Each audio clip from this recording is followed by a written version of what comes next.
Chris Sale recently was on foul territory with his ex-teammate and ex-Atlanta Brave, AJ Przinsky, and he had some funny comments talking about Chris Sale being the Braves' fourth starter and how the mighty have fallen, and Chris Sale's response, which I thought was great. Some people were like, whoa, dude, you're just going to come here and said, he basically said, hey, I can suck and nobody's going to care. Now, there is some truth to that. He doesn't have to be the ace of the Atlanta Braves staff, which is what we've talked about. He just has to come in here every 5 days, give 5 to 6 innings of his best stuff.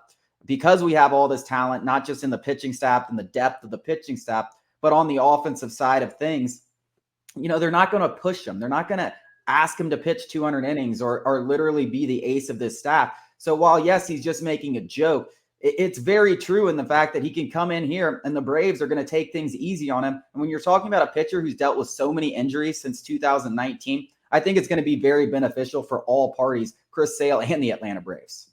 There was immense pressure in Boston to be the guy. I mean, he got that fat contract after the World Series, and he was expected to kind of lead that staff. Injuries obviously derailed that idea.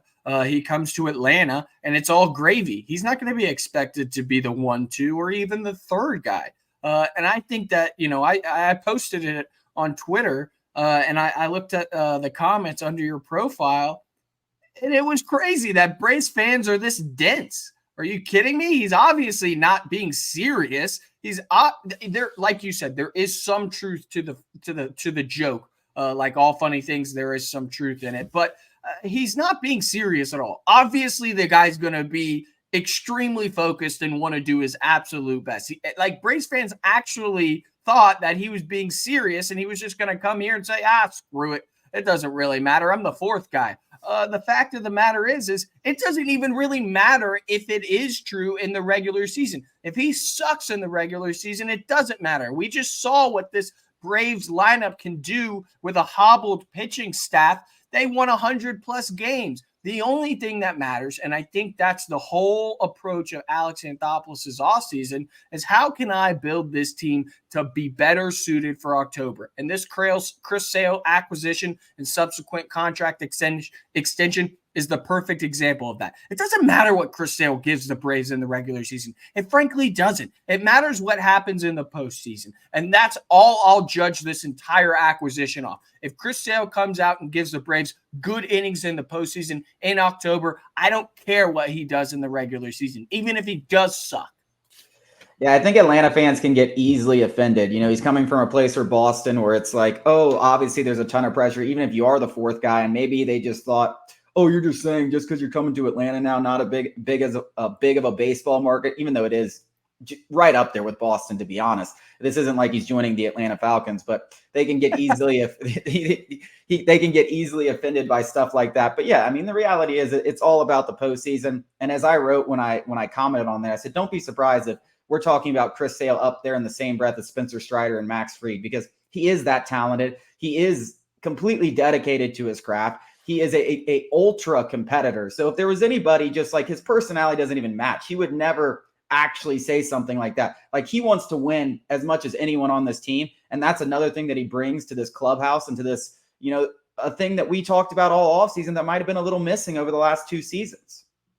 This guy has the personality to just kind of mail it in. That's what Braves fans kind of took these comments as. And maybe some of them didn't even click on the article.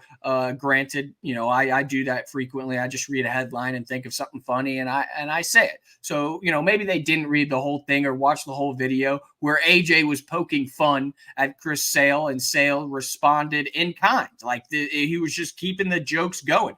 And I think that if you read anything after the acquisition about his past, his reputation, he's not the kind of guy to just kind of mail in. Like, if he struggles, he's going to put his head down and work and see how he can come out the other end. No, he's an ultra competitor, and there was actually a story later in that video, and I'll talk about it briefly just to show you the kind of competitor that he is. I think Robin Ventura was the head coach when Chris Sale was a young buck over in Chicago. The first 2 games of the series, Derek Jeter hit 2 homers, leadoff homers. And so Robin Ventura in the pitching meeting with Chris Sale and AJ Przinsky was like, we're throwing first pitch slider to Derek Jeter. First pitch slider. First pitch of the game, it's going to be a slider. And AJ Przinsky's like, well, I'm not telling Chris that. And he's like, what do you mean? And he's like, well, Chris ain't going to do it. He's going to throw him fastball. He's like, that's the softest thing I could do. I'm not throwing a slider. So his first pitch, Robin basically threatened him and said, I'm taking you out if you don't throw a first pitch slider. You know what he did? He threw a first pitch slider in the other batter's box because he did not want to throw a first pitch slider. He wanted to throw a fastball. So if you want to talk about, like, this is from the same interview, the kind of competitor that this guy is, like, this is the young buck Chris Sale. And I guarantee you that's what the Braves are going to be getting. He's fearless. He wants to go attack bitters. You're talking about a guy who's one of the best strikeout pitchers in the history of the game, and he also doesn't walk anybody. He is not scared. He's fearless. He's an ultra competitor, and that's the kind of guy you're really getting, not the guy who's joking around about being the fourth starter in Atlanta. That's hilarious. Absolutely hilarious. Yeah. Coming up after the break, which offensive mind would you rather have as the Falcons head coach, Ben Johnson or Bobby Slowick, both in the playoffs?